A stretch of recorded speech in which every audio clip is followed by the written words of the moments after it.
Hello hi నమస్తే. నేను బాగున్నాను. మీ అందరూ బాగుండాలని మనస్ఫూర్తిగా కోరుకుంటున్నాను. ఒక మంచి కథ అనే కంటే ఒక మంచి పుస్తకం 101 కథలు చాలా బాగుందండి. బొమ్మన సత్యనారాయణ రెడ్డి గారని వారు రాశారు ఈ బుక్. సార్ నాకు పర్సనల్గా పంపించారు. చాలా చాలా బాగుంది సార్. మరొకసారి చెప్తున్నా సత్యనారాయణ రెడ్డి గారు, ఇట్స్ అ లవ్లీ బుక్. మెరుగైన జీవితం కోసమని ఇందులో ఒక 101 స్టోరీస్ రాశారు వారు. అన్ని చిన్న చిన్నవండి, చాలా చిన్న చిన్నవి. 1-2 పేజెస్, ఎక్కువ ఉండవు, లాంగ్ స్టోరీస్ కాదు. ఇందులో సార్ ముందే చెప్పారు, ఇందులో చాలా స్టోరీస్ మీరు చెప్పినవి కూడా ఉన్నాయి అని చెప్పి. సో అందులో నేను చెప్పని స్టోరీస్ కూడా చాలా ఉన్నాయి.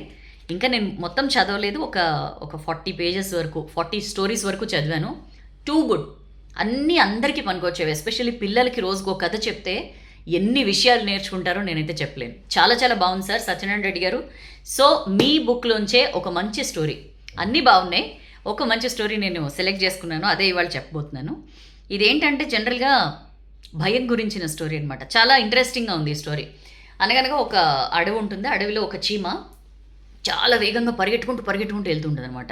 ఎంత వేగంగా పరిగెడుతూ వెళ్తుందంటే ఒక ఎలక చూసి, ఏమైంది, ఎందుకు అంతగానం పరిగెడుతున్నావు అంటే, అమ్మో ఒక పెద్దది ఉంది, ఒక పెద్ద జంతువు కనిపించింది, నన్ను తినేస్తుందేమో అని చెప్పి గబగబా పరిగెడుతున్నాను నేను నా ప్రాణాలు దక్కించుకోవడానికంటే, అవునా అమ్మో అని చెప్పి ఈ ఎలక కూడా చీమతో పరిగెడుతుంది అనమాట.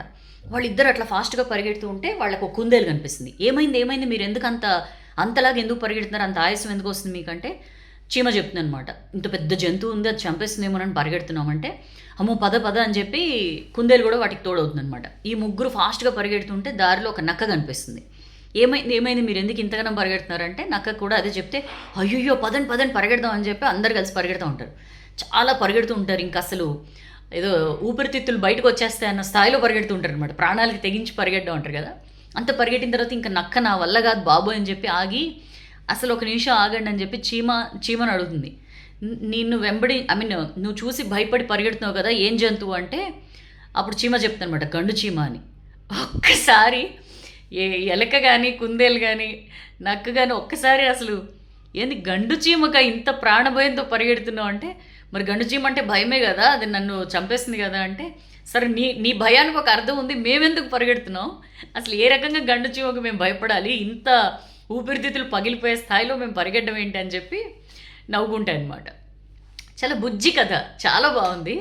యాక్చువల్లీ మనలో చాలామందికి అంటే we just follow the crowd. ఎవరో ఏదో చేస్తున్నారని చెప్పి బ్లైండ్గా దాన్ని ఫాలో అయిపోవడం, ఎవరో దేనికో భయపడుతున్నారని బ్లైండ్గా దానికి ఫాలో అయిపోవడం, లేకపోతే ఎవరో ఏదో ఒకటి మాట్లాడుతున్నారని, లేదా ఎవరో ఒక విషయం చెప్పారని బ్లైండ్గా దాన్ని అనుసరించడం, ఈ మాబ్ మెంటాలిటీ చాలా ఉంటుందండి. దీని నుంచి బయటపడాలి. ఫస్ట్ థింగ్ ఏంటంటే ఒక్క క్షణం ఆగి ఏంటి విషయం, ఎందుకు, ఇట్లా గనక ఆలోచిస్తే ఇంత ఇంత ప్రాణాలకు తెగించి పరిగెట్టాల్సిన అవసరం ఈ జంతువులకు వచ్చేది కాదు. లైఫ్లో మనం కూడా అంతేనండి. ఏదైనా చేస్తున్నప్పుడు లేదా ఎవరినైనా మనం ఫాలో అవుతున్నప్పుడు ఎందుకు అని ఒక క్వశ్చన్ చేసుకుంటే will get a clarity. So గుడ్డిగా ఎవరిని ఫాలో అవ్వద్దు, గుడ్డిగా ఏది కూడా ఫాలో అవ్వద్దు. అది ఏదైనా సరే ప్రతిదానికి కూడా వై అని క్వశ్చన్ చేసుకోవడం అలవాటు చేసుకోండి. చాలా చక్కగా ఉంది స్టోరీ. పిల్లలకి కంపల్సరీ నేర్పించండి. పిల్లలు మామూలుగానే 1,00,000 ప్రశ్నలు వేస్తారు అన్నిటికీ. సో ప్రతిదానికి ప్రశ్నించడం చాలా ఇంపార్టెంట్. నాకైతే బాగా నచ్చింది ఈ స్టోరీ. మీకు కూడా నచ్చింది అనుకుంటున్నాను. Let me know. చాలా బాగుంది. అండ్ మీలో చాలామంది మా స్టోరీస్ ఉన్నాయి, ఎలా మీకు పంపించాలి అని అడుగుతున్నారు.